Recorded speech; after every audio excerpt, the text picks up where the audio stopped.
Ethan. I'm. Oh yeah.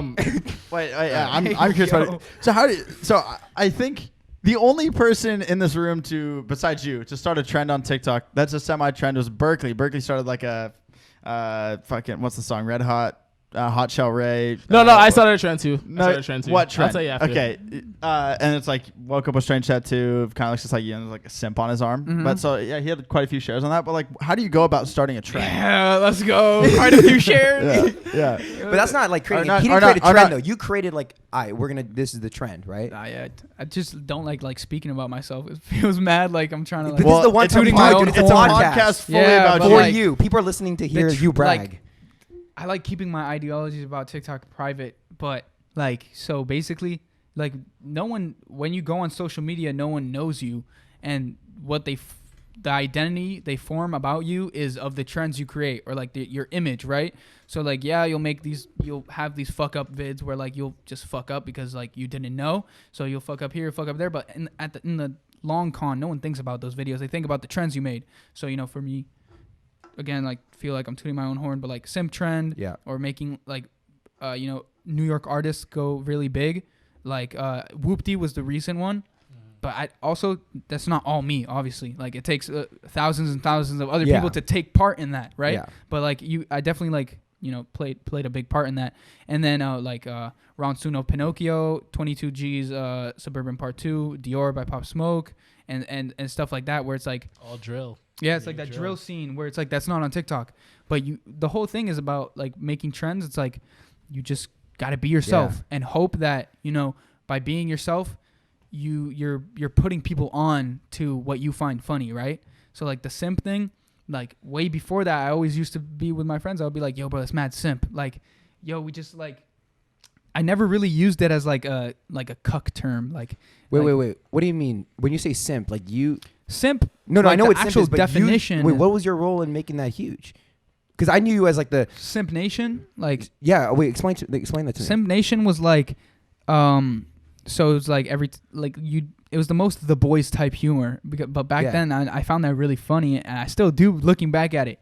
But it's every time if you even would help out a girl in the slightest, you're a simp. But it was hella over dramatic. Yo, bro, don't do a girl's homework, you're a simp.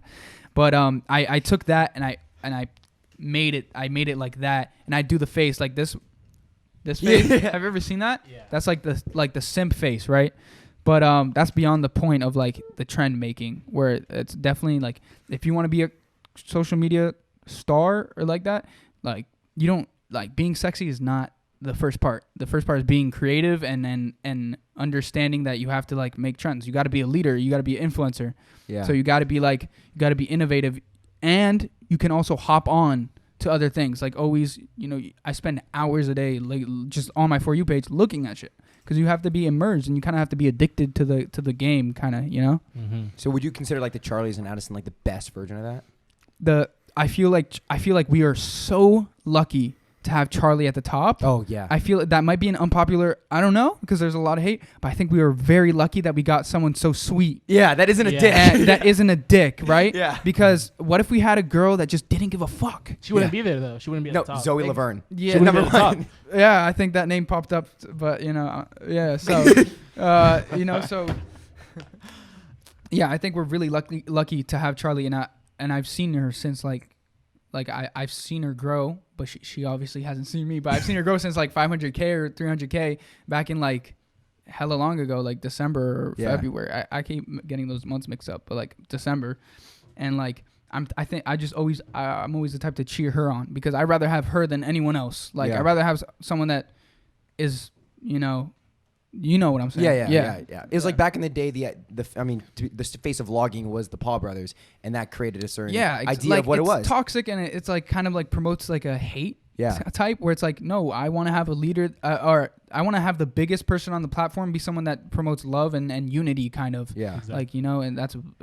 I will never try to say otherwise. But our fans hate it when we talk good about Charli D'Amelio. I feel like it's weird, bro. But the thing is that we don't give a fuck. We'll still say it, but there's people who always just want to see bad things about the people that are succeeding. Yeah, for sure. It's a different type of view. You look at it differently when you're into social media, right? Yeah, for exactly. Sure. You look at it we're way more lucky to have this than anyone else. And like, but from, you know, a kid point of view, you just see a girl dancing and getting hella famous. Yeah. You don't see it as like a positive influence on the platform. You just see it like, yo, bro, why is she dancing? Why is she doing all this? When you don't understand that behind the scenes, there's hella marketing and there's hella things going around. It's so much bigger. That like almost every trending sound has had thousands and thousands, tens and hundreds of thousands of dollars like in funding put behind it, right? But no one talks about that because who the fuck cares? No. Like we ran also people don't know either. Yeah, people also don't know. Like no one, you know, it's something that people don't want to talk about because I mean, I don't know if they don't want to talk about it. It's just I just don't think they know because we did a story on like JoJo Siwa a couple days ago because she was getting some news around her because like her board game got released and basically it was just like this board game made by Nickelodeon and it was kind of like Truth or Dare and the cards are supposed to be for like young kids but some of them were like kind of fucked up and like Cards Against Humanity they were funny as hell. Oh but, right. Like I can imagine if you're a mom and your kid's like 6. Yeah. So all these kids were hating on her.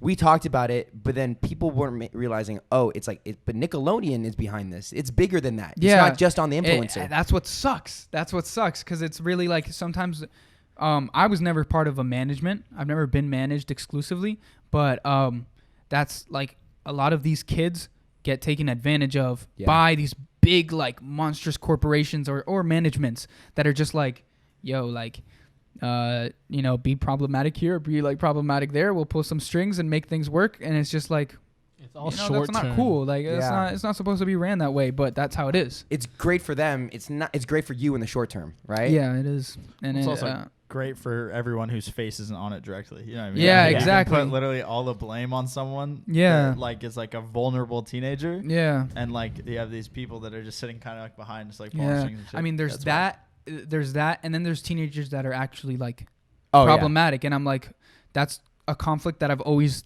like. I've never asked one of these big influencers, or that are, you know, get into a lot of drama, but it's like a big question I have, which is like, are you doing this? Like, are you being told to be like that, or are you like actually just like, I would say ignorant? Like, are you just actually trying to be problematic, or is that your nature? You know, kind of being a I think it's dickhead mixed. type. You know, it's mixed in between. Because like I don't know if we could talk about this on the podcast, but like I always thought, you know, Bryce Hall, right? Yeah. I always thought he was a dick in real life, right? Yeah. His persona on the internet. But when I met him in real life, he's like actually pretty chill.